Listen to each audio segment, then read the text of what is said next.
Shalom saudara dan sahabatku. Sudah sejauh ini kita belajar kebenaran firman Tuhan dalam antropologi tanggung jawab manusia ciptaan baru.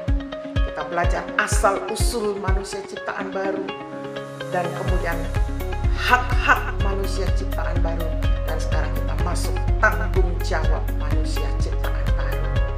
Nah, hafalkan dulu Mazmur 112.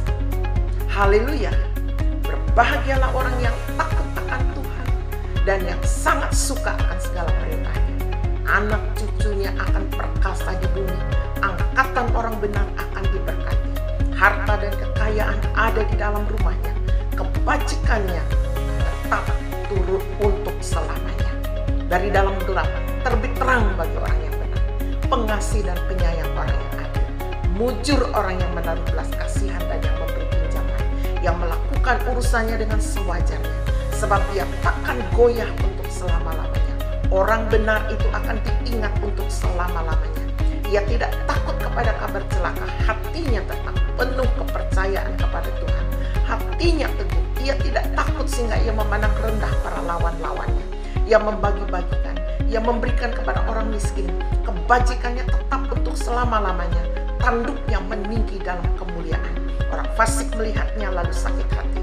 Ia menggertakkan giginya lalu hancur. Kita berdoa sebelum kita melanjutkan perenungan kita. Ya Tuhan, sumber kebenaran, cerahkan mata rohani kami agar kami melihat kemuliaan Injil-Mu dalam nama Yesus. Amin. Nah saudara, kita akan ringkaskan tanggung jawab manusia ciptaan baru dalam pertanyaan seorang ahli Taurat dan bagaimana kemudian pengajaran Yesus. Seorang ahli Taurat bertanya untuk mencoba Yesus, "Guru, hukum manakah yang terutama dalam Taurat?" Jawab Yesus kepadanya, "Kasihilah Tuhan Allahmu dengan segenap hatimu dan dengan segenap jiwamu dan dengan segenap akal budimu. Itulah hukum yang terutama dan yang pertama. Dan hukum yang kedua yang sama dengan itu ialah, kasihilah sesamamu manusia seperti dirimu sendiri. Pada kedua hukum inilah tergantung seluruh hukum Taurat dan kitab para nabi." Nah, selanjutnya dalam pengajaran yang lain, Tuhan Yesus memberikan pengajaran dalam Matius 5 ayat 43 sampai 48. "Kamu telah mendengar firman, kasihilah sesamamu manusia dan bencilah musuhmu." Ini biasa. Untuk orang yang belum menjadi ciptaan baru, ini biasa, ya, masih bisa dilakukan, ya. Tetapi aku berkata kepadamu, ini lebih tinggi. Kasihilah musuhmu dan berdoalah bagi mereka yang menganiaya kamu. Karena dengan demikian kamu menjadi anak-anak Bapamu yang di sorga, yang menerbitkan matahari bagi orang yang jahat dan orang yang baik, dan menurunkan hujan bagi orang yang benar dan orang yang tidak benar. Apabila kamu mengasihi orang yang mengasihi kamu, apakah upahmu? Bukankah pemungut cukai atau orang yang belum menjadi ciptaan baru juga berbuat demikian? Dan apabila kamu hanya memberi salam kepada saudara-saudaramu saja, apakah lebihnya dari perbuatan orang lain? Bukankah orang yang tidak mengenal Allah pun, orang yang belum menjadi manusia ciptaan baru pun berbuat demikian? Karena itu, haruslah kamu sempurna sama seperti Bapamu yang di sorga adalah sempurna. Setelah kita mengenal hak-hak manusia ciptaan baru, kita percaya firman ini ya dan amin. Bahwa di dalam Kristus, manusia ciptaan baru itu sempurna. Roh Kudus memberikan kekuatan untuk melakukannya. Nah, dalam Roma 12 ayat 20, ini sama dengan ayat di dalam Amsal 25 ayat 21 sampai 22, dikatakan demikian, "Jikalau seterumu lapar, berilah dia makan roti. Dan jikalau ia dahaga, berilah dia minum air. Karena engkau akan menimbun bara api di atas kepalanya, dan Tuhan akan membalas itu kepadamu."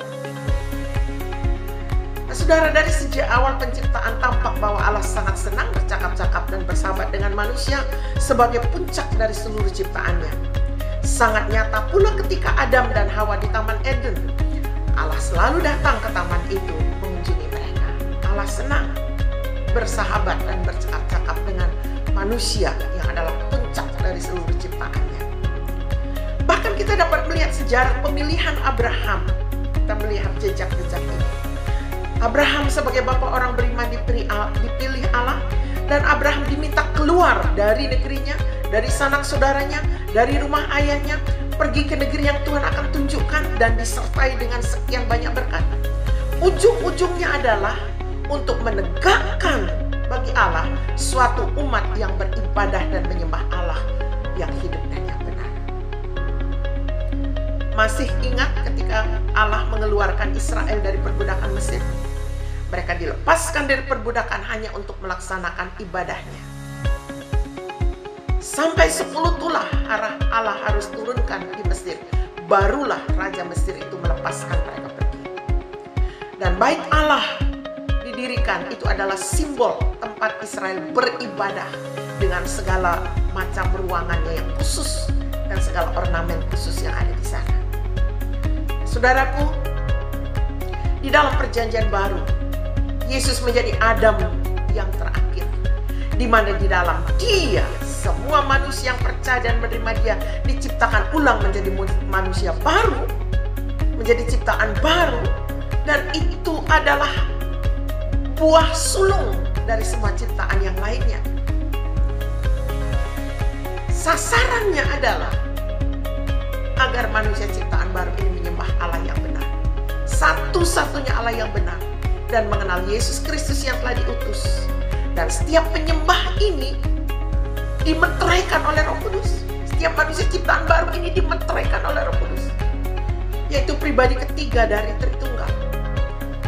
Dan ketika manusia ciptaan baru mengutamakan penyembahannya kepada Allah, maka segala yang diperlukan yang pasti ditambahkan Tuhan. Demikian ditulis dalam Matius 6 ayat 33. Carilah dahulu kerajaan Allah dan kebenarannya, maka semuanya akan ditambahkan kepadamu.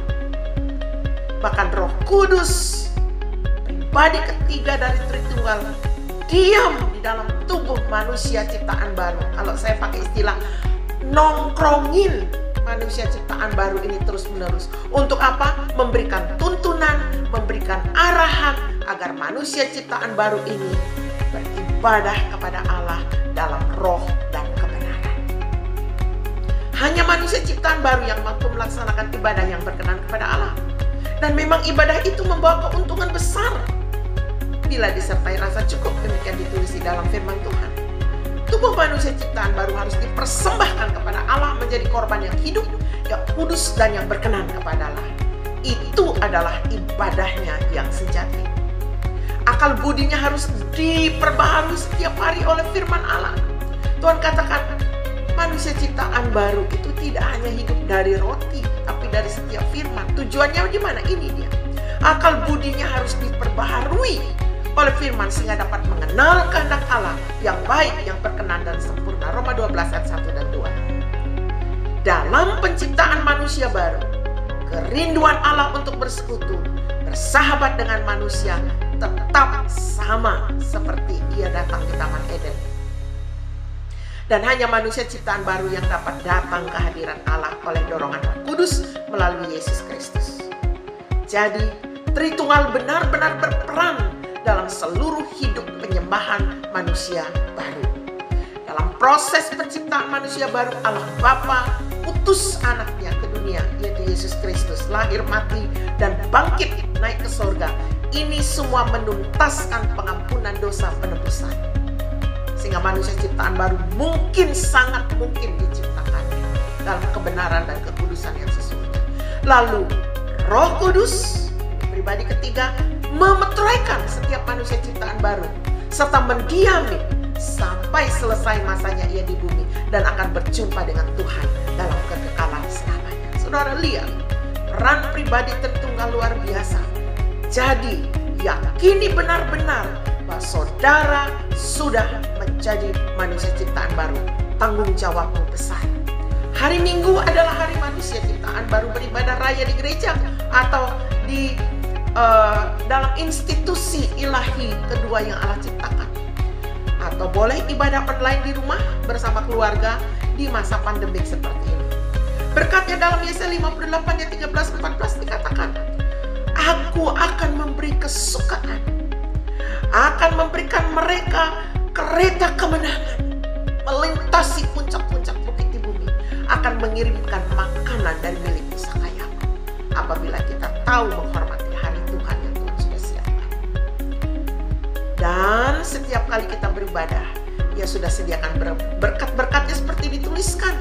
Tidak pernah aku berkata dengan sembunyi atau di tempat bumi yang gelap. Tidak pernah aku menyuruh keturunan Yakub untuk mencari aku dengan sia-sia. Aku, Tuhan, selalu berkata benar, selalu memberitakan apa yang lurus. Saudara, luar biasa. Firman Tuhan ya dan amin. Sebab itu marilah kita datang menghadap Dia, menghampiri tahta kasih karunia Allah, supaya kita menerima rahmat dan menemukan kasih karunia untuk mendapat pertolongan kita pada waktunya. Ibrani 4 ayat 16. Kita sudah punya Imam besar agung di sorga yang duduk di sebelah kanan Allah, yang mewakili kita, yang menjadi imam besar dalam ibadah di sorga. Ibrani 10 ayat 25 berkata, janganlah kita menjauhkan diri dari pertemuan-temuan ibadah kita seperti dibiasakan oleh beberapa orang. Jangan malas dalam bersekutu, tapi marilah kita saling menasehati dan semakin giat melakukannya menjelang hari Tuhan yang mendekat. Menjelang hari Tuhan akan menjemput kita pulang ke sorga. Lakukanlah ibadah-ibadah baik di rumah maupun dalam pertemuan ibadah raya di gereja jika kondisi telah memungkinkan. 1 Timotius 4 ayat 7 berkata, tetapi jauhilah tahayul dan dongeng nenek-nenek tua. Latihlah dirimu beribadah. Latihan badan terbatas gunanya, tetapi ibadah itu berguna dalam segala hal karena mengandung janji. Ingat, ibadah itu berguna dalam segala hal, dan Allah mau manusia ciptaan baru tahu beribadah kepada Allah dengan benar. Karena ibadah mengandung janji, baik untuk hidup ini maupun untuk hidup yang akan datang. Perkataan ini benar dan patut diterima sepenuhnya. 1 Timotius 4 ayat 7, 8 dan 9. Janganlah karena kondisi COVID ini kita sudah tidak ibadah di gereja, sama pula kita tidak beribadah di rumah. Salah besar. Jangan kehilangan identitas kita sebagai manusia ciptaan baru Allah yang harus beribadah kepadanya sampai kita berjumpa Dia dalam kekekalan. Amin. Mari resapi kebenaran ini. Tanggung jawab kita yang utama ialah beribadah, mengasihi Tuhan Allah dan mengasihi sesama, bahkan mengasihi musuh. Ini adalah tanggung jawab manusia ciptaan baru. Kita berdoa.